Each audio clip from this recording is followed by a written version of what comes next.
Does money reveal a person's character, or does it create it? In Gandharvapuri, one family would discover that blood ties can be as thin as a fishing line when wealth is involved. Sabari was an elderly woman who valued her independence above all else.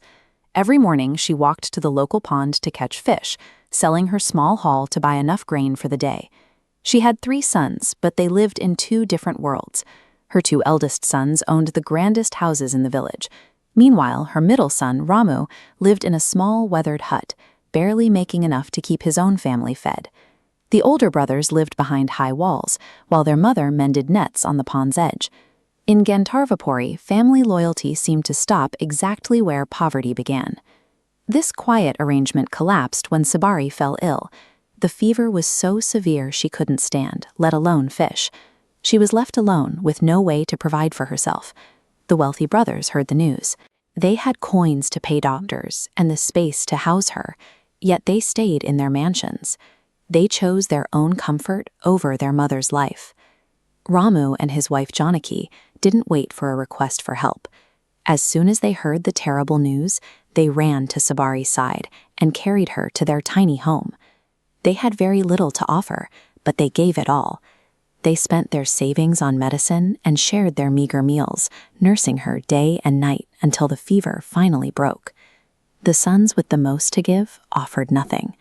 The son with almost nothing gave his mother a place to live and the strength to recover. Illness is the first great filter of character. It shows who is willing to carry the weight of someone else when there is no profit in doing so. Once she was strong enough to walk, Sabari returned to the pond. She missed the quiet of the water and the familiar weight of her net. One afternoon, the water rippled with a strange light. She pulled up her net to find 3 fish shimmering with color she had never seen. She brought them home to Ramu's hut. When she opened the first fish, the room filled with a golden glow. Diamonds, rubies, and gold coins spilled out, piling up on the floor. The news traveled faster than the wind. Sabari, the woman who had survived on scraps, was now the wealthiest person in Gandharvapuri. Neighbors whispered, and the whispers reached the mansions of the eldest sons. The brothers hadn't visited Sabari since she fell ill, but the moment the word gold was mentioned, they suddenly found the time to be devoted sons. They rushed to Ramu's hut, putting on a show of deep concern.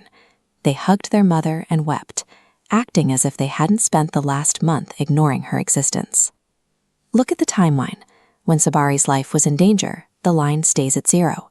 But when gold appeared, visits hit record highs. Their affection arrived after the money. They weren't there for their mother. They were there for the fish. When people only show up when you have something to give, they aren't showing you love. They are making a business deal. The brothers eventually stopped pretending and asked for their share. They spoke of tradition and inheritance, waiting for the gold to be divided. Sabari stood up and looked them in the eye, asking where their sense of tradition was when she was dying in a cold hut.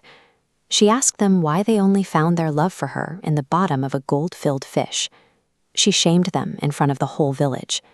Their expensive clothes couldn't hide the fact that they were beggars for a fortune they didn't earn. Sabari made her decision final. She gave every single coin and gem to Ramu and Janaki. The 2 brothers who had everything were sent away with nothing. Their greed cost them more than just the gold.